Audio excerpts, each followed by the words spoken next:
May 29th, 2 Samuel 14:1 through 2 Samuel 15:22. So Joab, the son of Zeruiah, perceived that the king's heart was concerned about Absalom. And Joab sent Tekoa and brought from there a wise woman and said to her, "Please pretend to be a mourner and put on mourning apparel. Do not anoint yourself with oil, but act like a woman who has been mourning a long time for the dead. Go to the king and speak to him in this manner." So Joab put the words in her mouth. And when the woman of Tekoa spoke to the king, she fell on her face to the ground and prostrated herself and said, "Help, O king." Then the king said to her, "What troubles you?" And she answered, "Indeed, I am a widow. My husband is dead. Now your maidservant had 2 sons, and the two maidservant had 2 sons, and the two fought with each other in the field, and there was no one to part them. But the one struck the other and killed him, and now the whole family has risen up against your maidservant." And they said, "Deliver him who struck his brother, that we may execute him for the life of his brother whom he killed, and we will destroy the heir also." So they would extinguish my ember that is left, and leave to my husband neither name nor remnant on earth. Then the king said to the woman, "Go to your house, and I will give orders concerning you."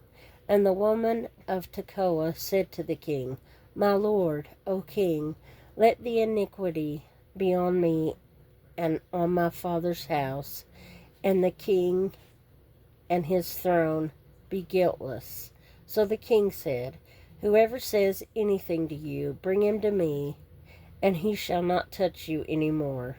Then she said, "Please let the king remember the Lord your God, and do not permit the avenger of blood to destroy any more, lest they destroy my son."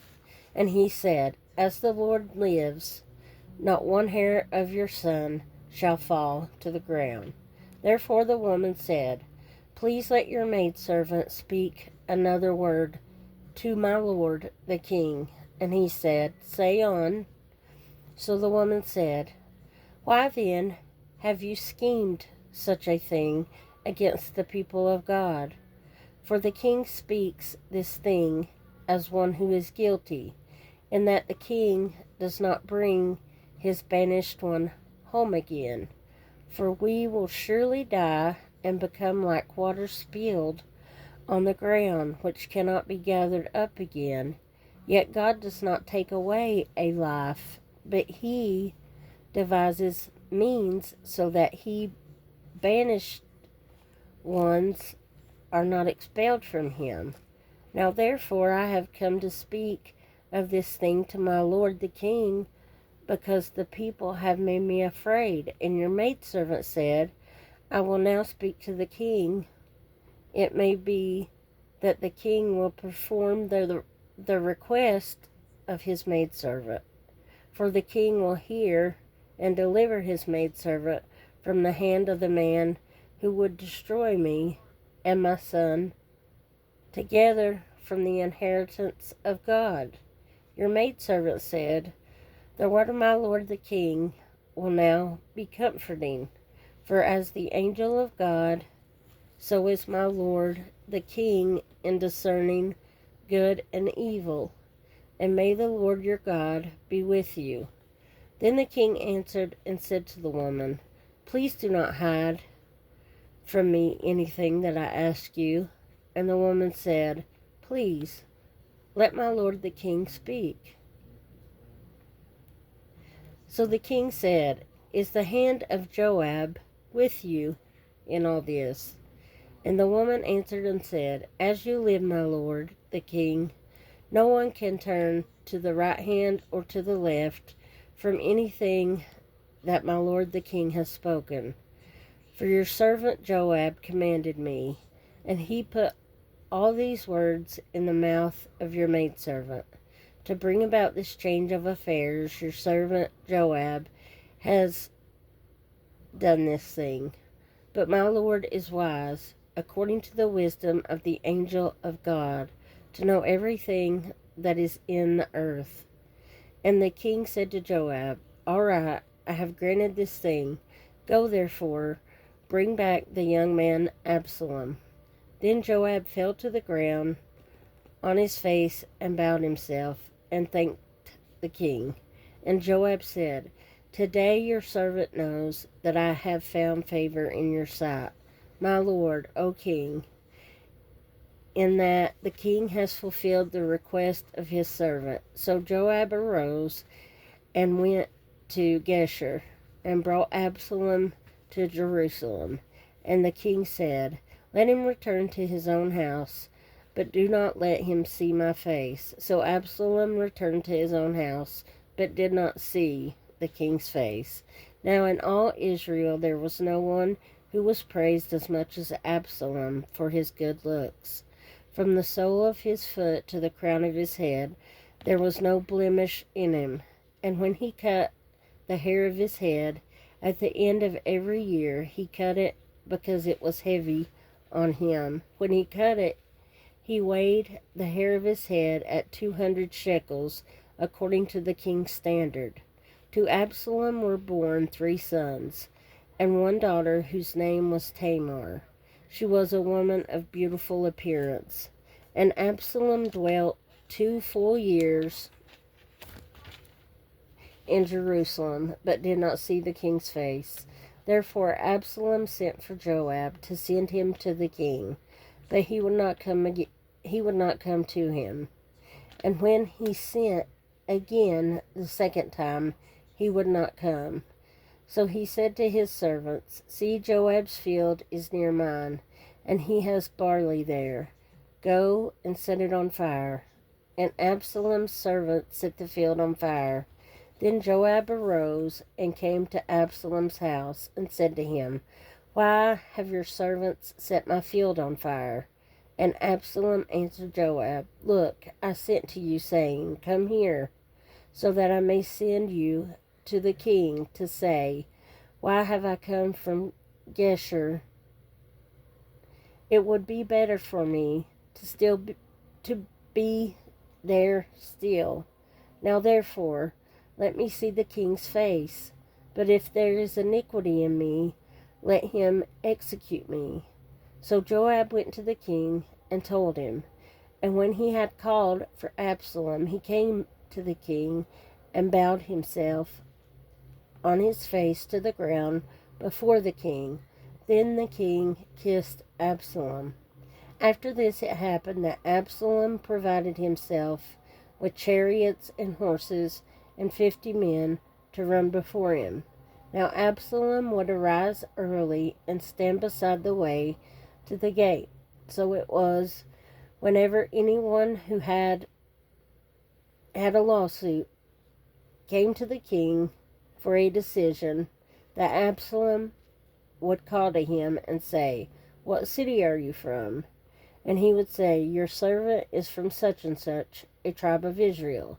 Then Absalom would say to him, Look, your case is good and right, but there is no deputy of the king to hear you. Moreover, Absalom would say, Oh, that I were made judge in the land, and everyone who has any suit or cause would come to me. Then I would give him justice. And so it was, whenever anyone came near to bow down to him, that he would put out his hand and take him and kiss him. In this manner Absalom acted toward all Israel who came to the king for judgment. So Absalom stole the hearts of the men of Israel. Now it came to pass after 40 years that Absalom said to the king, Please let me go to Hebron and pay and pay the vow which I made to the Lord. For your servant took a vow while I dwelt at Geshur in Syria, saying, if the Lord indeed brings me back to Jerusalem, then I will serve the Lord. And the king said to him, go in peace. So he arose and went to Hebron. Then Absalom sent spies throughout all the tribes of Israel, saying, as soon as you hear the sound of the trumpet, then you shall say, Absalom reigns in Hebron. And with Absalom went 200 men invited from Jerusalem, and they went along innocently and did not know anything. Then Absalom sent for Ahithophel the Gilonite, David's counselor, from his city, from Gilo, while he offered sacrifices. And the conspiracy grew strong, for the people with Absalom continually increased in number. Now a messenger came to David, saying, the hearts of the men of Israel are with Absalom. So David said to all his servants who were with him at Jerusalem, arise and let us flee, or we shall not escape from Absalom. Make haste to depart, lest he overtake us suddenly and bring disaster upon us, and strike the city with the edge of the sword. And the king's servants said to the king, we are your servants, ready to do whatever my lord the king commands. Then the king went out with all his household after him, but the king left 10 women, concubines, to keep the house. And the king went out with all the people after him, and stopped at the outskirts. Then all his servants passed before him, and all the Cherethites, all the Pelethites, and all the Gittites, 600 men who had followed him from Gath, passed before the king. Then the king said to Ittai the Gittite, why are you also going with us? Return and remain with the king, for you are a foreigner and also an exile from your own place. In fact, you came only yesterday. Should I make you wander up and down with us today, since I know not where?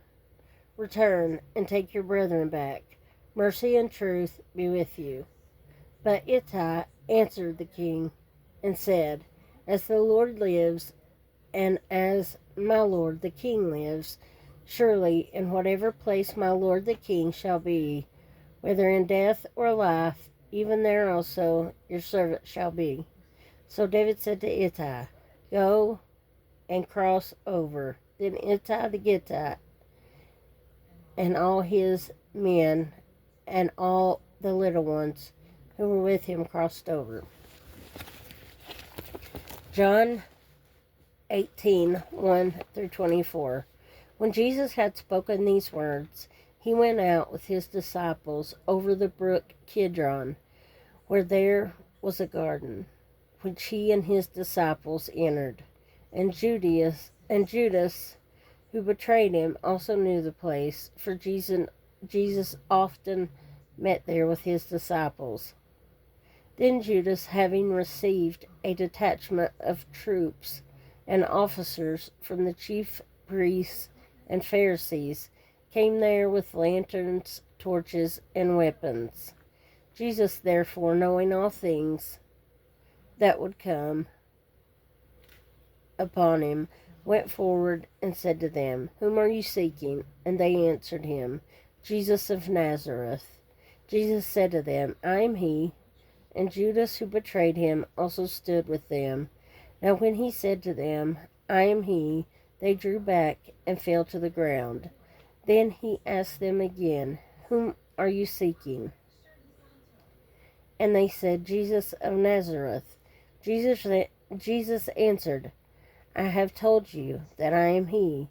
Therefore, if you seek me, let these things go their way. that the saying might be fulfilled which he spoke of, "Those whom you gave me, I have lost none." Then Simon Peter, having a sword, drew it and struck the high priest's servant and cut off his right ear. The servant's name was Malchus. So Jesus said to Peter, "Put your sword into the sheath. Shall I not drink the cup which my Father has given me?" Then the detachment of troops and the captain and the officers of the Jews arrested Jesus and bound him. And they led him away to Annas first, for he was the father-in-law of Caiaphas, who was high priest that year. Now it was Caiaphas who advised the Jews that it was expedient that one man should die for the people. And Simon Peter followed Jesus, and so did another disciple. Now that the disciple was known to the high priest, and went with Jesus into the courtyard of the high priest.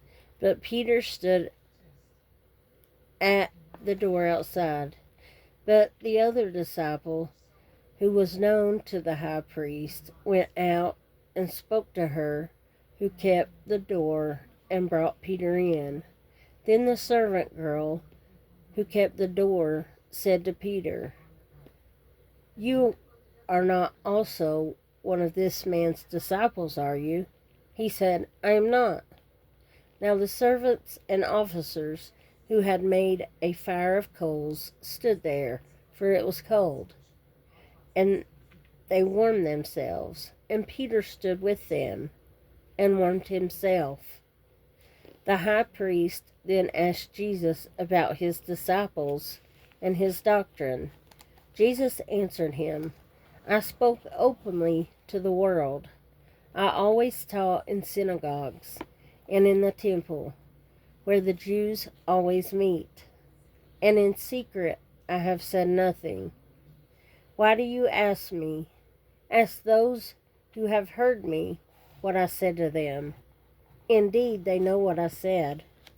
And when he had said these things, one of the officers who stood by struck Jesus with the palm of his hand, saying, "Do you answer the high priest like that?" Jesus answered him, "If I have spoken evil, bear witness of the evil. But if well, why do you strike me?" Then Annas sent him bound to Caiaphas, the high priest. Psalm 119, 97 through 112. Oh, how I love your law. It is my meditation all the day. You, through your commandments, make me wiser than my enemies, for they are ever with me. I have more understanding than all my teachers, for your testimonies are my meditation.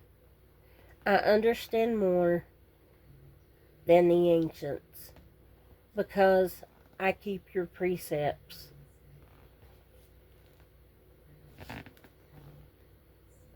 I have restrained my feet from every evil way, that I may keep your word.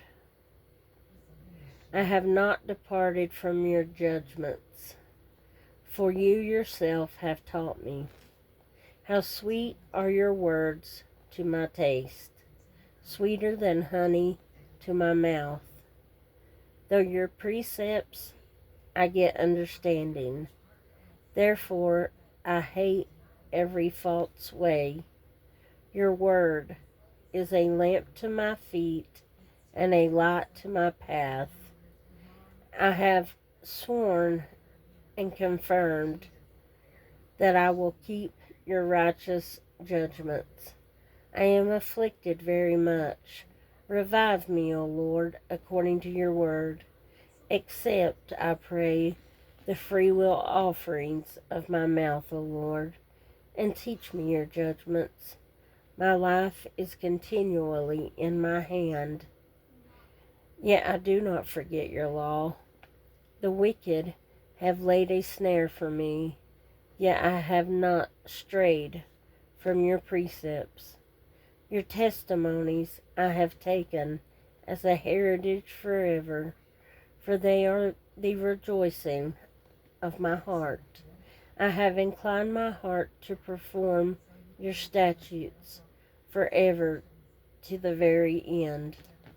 Proverbs 16:8 and 9. Better is a little with righteousness than vast revenues without justice. A man's heart plans his way, but the Lord directs his steps. Amen.